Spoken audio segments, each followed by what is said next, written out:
Hello friend, मैं से कहते शाम जीएच नॉलेज प्रो में आप सभी को स्वागत करता हूं।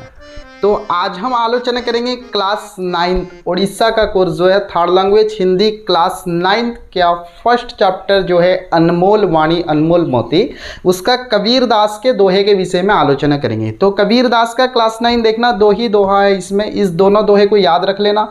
मैं इस दोहे को पूरी तरह से समझाकर और एक एक शब्द निवारण करके, जो भी डिफिकल्ट शब्द है, जो भी नए शब्द हैं, उसको निवारण करके आपको समझाने की कोशिश कर रहा हूँ। और आप जो है इस दोहे को याद भी रखना। तो इससे पहले कबीर दास का दोहे को आप समझें तो कबीर दास के विषय में संक्षिप्त जानकारी होना आवश्यक है। तो कबीर दास की संक्षिप्त जानकारी देखना, आप पहले पेज पे लिखा हुआ है, पढ़ लेना, आप समझ जाएंगे। फिर भी थोड़ा सा बोल रहा हूँ कि कबीर दास का जन्म जो है 1398 में हुआ था और उनका पालन पोषण नीरू और नीमा नाम के जुलाहा दंपति, जुलाहा यानी जो क्या करते हैं, न कपड़ा सीने का काम करते हैं, ठीक है, उड़िया में जिसे हम बोलते हैं तंती। तो मुसलमान जुलाहा दंपति ने कबीर दास का पालन पोषण किया। ऐसा माना जाता है कि वो तालाब के किनारे मिले थे। तालाब समझते, पोखरी जहाँ को ओडिया रे कहते, तो तालाब के किनारे मिले थे। उनका पालन पोषण नीरू और नीमा नामक दो जुलाहा दंपति ने उनका पालन पोषण किया। तो कबीर दास को किसी विद्यालय में जाने का अवसर नहीं मिला। तो 1398 में उस समय उनका जन्म हुआ था। उस समय भारत में शिक्षा का प्रसार कितना हुआ था, ये आप लोगों के इतिहास अगर आप जो है पढ़ेंगे तो पता चलेगा। तो कबीर दास उस समय किसी विद्यालय में जाने का अवसर नहीं मिला। तो कबीर दास जो थे अनपढ़ थे, ठीक है, अनपढ़ थे, मूर्ख नहीं, ठीक है। तो अनपढ़, यही बोलता हूँ कि अनपढ़ और मूर्ख में अंतर होता है। मूर्ख जो होता है बेकारी होता है, अनपढ़ जो होता है उसे मूर्ख नहीं बोल सकते, ठीक है। अनपढ़ भी ज्ञानी होते हैं, अनुभवी होते हैं। तो कबीर दास जो थे अनपढ़ थे, किसी विद्यालय में जाने का, पढ़ने का उन्हें जो है सुयोग, चांस तंको मिडिला नहीं, किंतु बहुत अनुभवी एवं बहुत ज्ञानी थे। उन्होंने अपने अनुभव समाज को देखकर, समाज को देखी से बहुत किसी सीखू थे।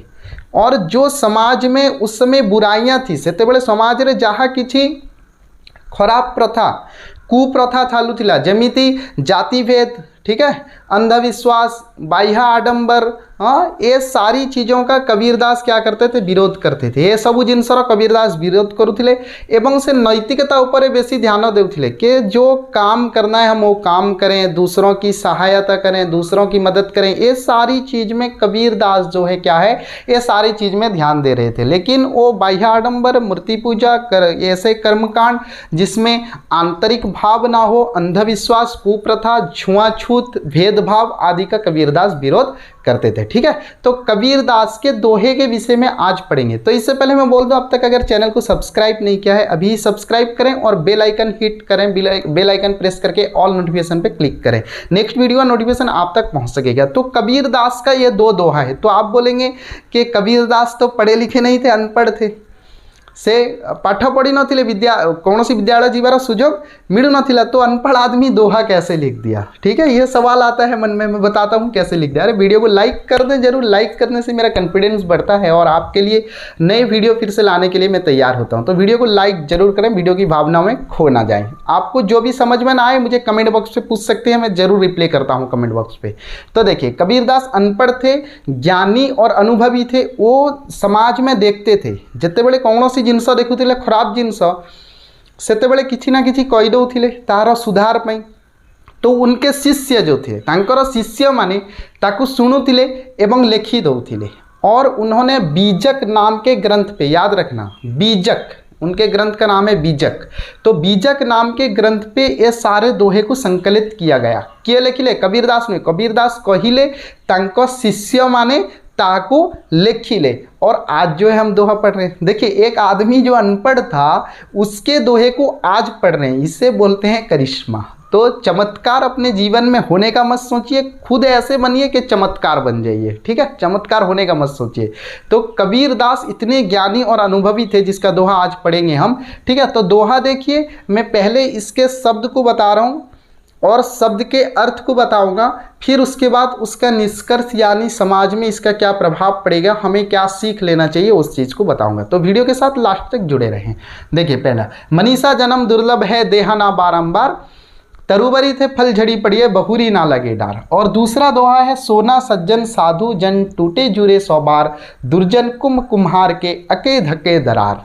तो यहाँ पर हम पहले क्या करते हैं ना, इसके मीनिंग को समझते हैं। आप कॉपी पेन लेकर बैठिए और इसका मीनिंग जो है लिखते रहिए। पेन नियो खाता नियो एवं एहार मीनिंग लिखो। देखिए मनीषा माने मणिष जिसे इंसान मानव बोलते हैं।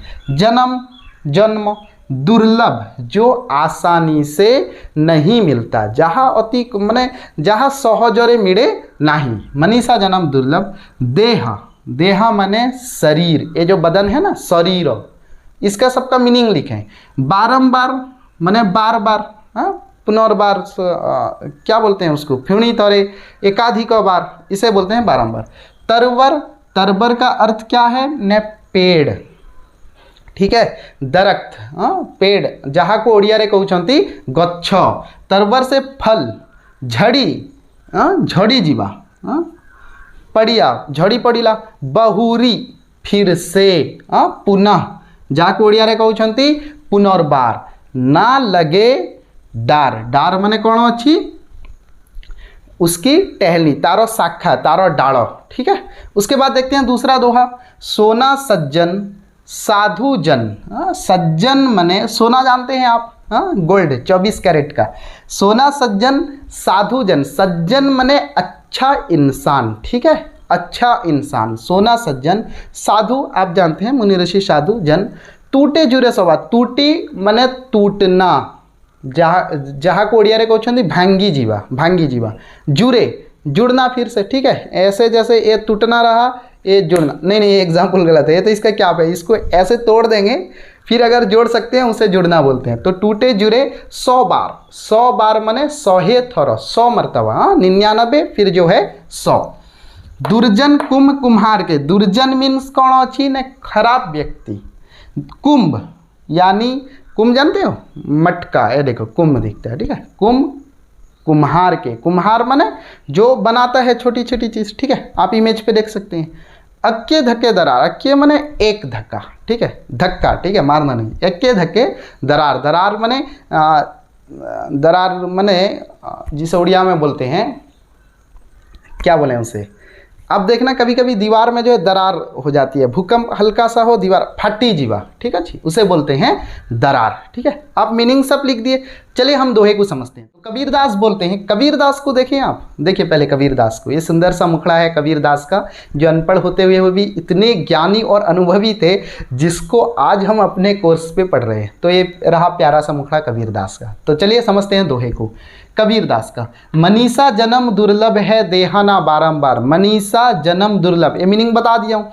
मनीषा जन्म दुर्लभ है, ये इंसान का जो मानव के रूप में भगवान ने इसे जन्म दिया है ये दुर्लभ है, यानी इतनी आसानी से नहीं मिला है। भगवान ने जो दिया है इतनी आसानी, इसे मत समझ लो कि ऐसे ही चलो जीवन मिल गया, खाएंगे घूमेंगे फिरेंगे ठगेंगे मर जाएंगे, ऐसी बात नहीं है। मनीषा जन्म दुर्लभ है, ये जन्म जो पाई छी बहुत दुर्लभ है, इतना आसानी से नहीं मिला है। देहना बारंबार, ये शरीर, ये मनीषर क्या बोलते हैं शरीर, बारंबार, ये बार बार मिलता नहीं है, बारंबार मिले नहीं। तरवर से फल झड़ी पड़िया, सेकेंड लाइन रे एग्जांपल दउछंती, जैसे तरवर से फल झड़ी पड़िया, जेमती वृक्षरु जदि फड़टा तड़ू को झड़ी पड़ुची, फल अगर जो है उसके पेड़ के शाख से नीचे गिर जाता है, तरवर से फल झड़ी पड़िया, बहुरी ना लग रहा है, बहुरी फिर से पुनर्बार जाएगी से कौन होउची ने गच्छर डाड़े लगी जाए नहीं। ठीक से ही भड़ी भाव रे मनीष शरीर थरे नष्ट हो गले, इंसान का शरीर एक बार अगर नष्ट हो जाता है, उसकी आत्मा निकल जाती है, शरीर नष्ट हो जाता है, फिर शरीर नहीं मिलता। तो भगवान ने जो तुम्हें शरीर दिया है ना, मुझे हो तुम्हें हो, ये इतना आसान मत समझो कि ऐसे ही भगवान ने दे दिया है। तो यहाँ पर संसार में रहते हुए सांसारिक व्यसन वासनाओं को छोड़ना होगा, संसार को छोड़ना नहीं होगा, संसार में रहते हुए उसकी व्यसन वासनाओं को छोड़ना होगा, ईश्वर की उपासना करनी होगी और ईश्वर की उपासना करने के साथ साथ संसार को जीना होगा। अगर हम सांसारिक व्यसन वासनाओं में खो जाएं, केवल संसार भितर मजी जीवा कि संसार है, कमाना है, खाना है, बस ऐसा करना वैसा करना, तो ईश्वर को भूल जाएंगे। जिस समय ईश्वर का भक्ति भावना, ईश्वर की भक्ति भावना मन से निकल जाएगी, लोग जो है ईश्वर को जब भूल जाएंगे तो दूसरे को ठगने लगेंगे। कागो ठकी खाई दवा कार पैसा मारी खाईदवा, कार कौन करी जेमती हेले खाईदवार अच्छी बस। तो यह जब अंदर आ जाती है तो इंसान बेकार हो जाता है, ठीक है, पशु जैसा हो जाता है, वो कभी सोचता नहीं है किसी का, इंसान भी ऐसा। तो यहाँ पर कबीरदास बोलते हैं ये शरीर बड़े मुश्किल से मिला है, देह ना बारंबार, ये शरीर बार बार नहीं मिलने वाला। जैसे पेड़ से फल गिरने के बाद फिर से जाकर पेड़ पे नहीं लग जाता, वैसे ये शरीर है। तो इसलिए संसार में रहते हुए ईश्वर की उपासना, ईश्वर को याद करते हुए सांसारिक जीवन हमें बिताना चाहिए, ठीक है। तो कर्म अच्छे करने चाहिए, कर्म के अनुसार फल मिलता है। कर्म ही लिखा होता है ना कि कर्म ही भगवान, जमिति कर्म करीब सेमिति फल पाइब। तो कर्म कितने अच्छे करो, कर्म साफ सुथरा हमेशा होना चाहिए। तो चलिए समझते हैं दूसरा दोहा। सब्सक्राइब कर दो यार चैनल को, क्या जाता है आपका। दूसरा दोहा देखिए, सोना सज्जन साधु जन टूटे जुरे 100 बार। एक फेसबुक पेज भी है, अगर आप लोग फेसबुक चला रहे हैं, फेसबुक पे भी जीएच नॉलेज प्रो है पेज, आप उस पेज को भी लाइक कर सकते हैं और अपने दोस्तों से शेयर जरूर करें। अगर मेरे शिक्षक बंधु मेरी वीडियो को देख रहे हैं, अपने स्टूडेंट से शेयर करें, या फिर कोई अलग क्लास के स्टूडेंट देख रहे हैं और 9th क्लास के स्टूडेंट को जरूर शेयर करें और अपने दोस्तों से वीडियो को जरूर शेयर करें। शेयर करिए, हमें भूलिएगा नहीं। चलो शेयर यहीं लिखा हुआ है, चलो एक आरो मार्क है ना, तीरो चिन्ह मारो और व्हाट्सएप ग्रुप पे शेयर कर दो। सोना सज्जन साधु जन टूटे जोए 100 बार, दुर्जन कुम्भ कुम्हार के अके धके दरार। तो बोलते हैं सोना सज्जन, सज्जन व्यक्ति कैसा होता है, गोल्ड जैसा, सुन्ना बढ़िया हो, ठीक है, 24 कैरेट वाला, 22 भी नहीं।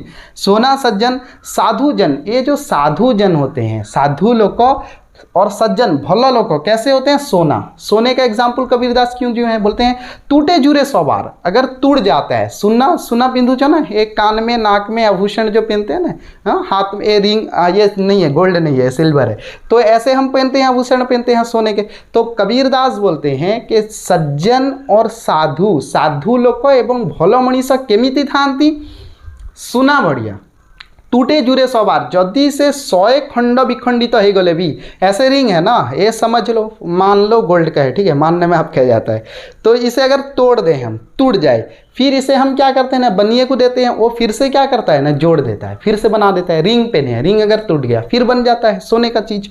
तो बोलते हैं सज्जन साधु ऐसे होते हैं जो 100 बार टूटने पर भी, हाँ, जिंदगी में परेशानियां आती है, जीवन और अनेक समस्या आसीब, लड़खड़ाने पर भी फिर से वो जुड़ सकते हैं, ठीक है। अगर दोस्ती में थोड़ा से तकरार हो जाए, सांग भीतर कौन से टिक्के झगड़ा हो जाए, तो सज्जन व्यक्ति जो होता है ना, वो टूटता है, जुड़ जाता है, फिर से जुड़ जाता है। दुर्जन कुम्भ कुम्हार के, दुर्जन का मतलब है खराब व्यक्ति, खराब मनीष, ठीक है, आप जानते होंगे समाज में हर तरह के लोग रहते हैं। तो दुर्जन कुम्भ कुम्हार के, बोलते हैं दुर्जनों केमती था नहीं, कुम्हार, कुम्हार जो होता है ना, देखिए कुम्हार एक कुंभ बनाता है, एक मटका बनाता है, या मिट्टी का कोई सा चीज ले लो, ठीक है, कुंभ मतलब मिट्टी का घड़ा, आप कोई सा चीज ले लो। दुर्जन कुंभ कुम्हार के, से दुर्जन व्यक्ति केमती थांती न, कुम्हार और कुंभ घड़ा जैसे रहता है वैसे ही होते हैं। सोना जैसे कौन होता है, अच्छा व्यक्ति, कबीरदास बोलते हैं दुर्जन कुंभ कुम्हार के, दुर्जन व्यक्ति से कुम्हार के, कुम्हार और घड़ा भरी हुई थांती, अके धके दरार, जब एक धक्का लगा दो, हाँ, मटके को ऐसे लो छोड़ दो, क्या होगा, जर्रा जर्रा हो जाएगा, छोटा छोटा खंड विखंडित हो जाए, जदि टिके एमती बाड़ी दब तो से फाटी जीव, दरार पैदा हो जाएगा, अके धके दरार। और वो दरार जो है, आप मटके के दरार को मिटा नहीं सकते। मटके में पानी पीते हैं ना, अभी तो सबका हो गया क्या हो गया, वाटर फिल्टर आ गया सबका, तो मटके में पानी पीने का मजा कुछ और है। तो मटका बोलते हैं, कबीरदास बोलते हैं कि जो कुंभ होता है उसमें अगर दरार पैदा हो जाए, टिके जदि एमती धक्का लागिला एवं फाटी गला, सेतिरे आउ पानी रखी हेबनी, ती उसको हम फिर से जोड़ नहीं सकते, ताकू आउ जॉइंट करि परिबा नहीं, पुनर्बार व्यवहार योग्य करि परिबा नहीं। तो दुर्जन व्यक्ति जो होता है वो ऐसे मटके जैसे होता है, जदि मित्रता भितर टिके खिटफिट हो गला, से शत्रु पलटि जीव, पुनर्बार निजक आउ से ट्रैक को आनी पारिबो नहीं, टिके जीवन रे समस्या आसिला विचलित हो भांगी जीव।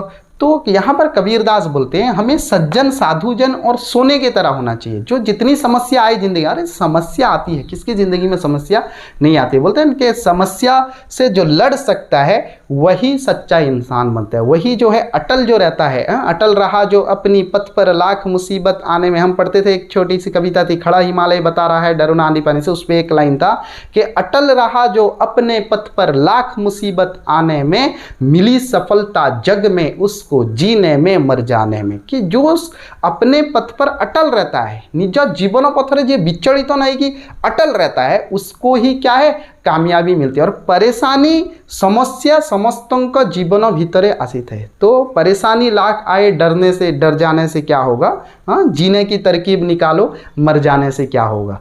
तो समस्याएं आती रहती है, उसका समाधान है। सोना सज्जन, सज्जन जो होता है उसका समस्या का समाधान करता है, अपने पथ पर रहता है, लड़खड़ाने पर भी फिर से संभल सकता है, लेकिन दुर्जन संभलता नहीं। तो इसलिए समस्याएं आती जाती रहती है, ये जो है झगड़ा लड़ाई थोड़ा बहुत होता रहता है, लेकिन अपने आप को जो है गोल्ड की तरह रखो, टूटने पर भी जोड़ सकते हैं। ठीक है, तो चलिए मिलते हैं नेक्स्ट वीडियो में और एक बार। और आप लोग बताएं कि वीडियो कौन सा बनानी है, क्लास 9 के स्टूडेंट बताएं एक प्रोज पोइट्री पढ़ना है या ग्रामर पढ़ना है, उसी हिसाब से मैं वीडियो बनाऊंगा। तो आज के लिए वीडियो में इतना ही। अब जो है आज्ञा दीजिए, नेक्स्ट मिलते हैं और एक वीडियो के साथ। जय हिंद।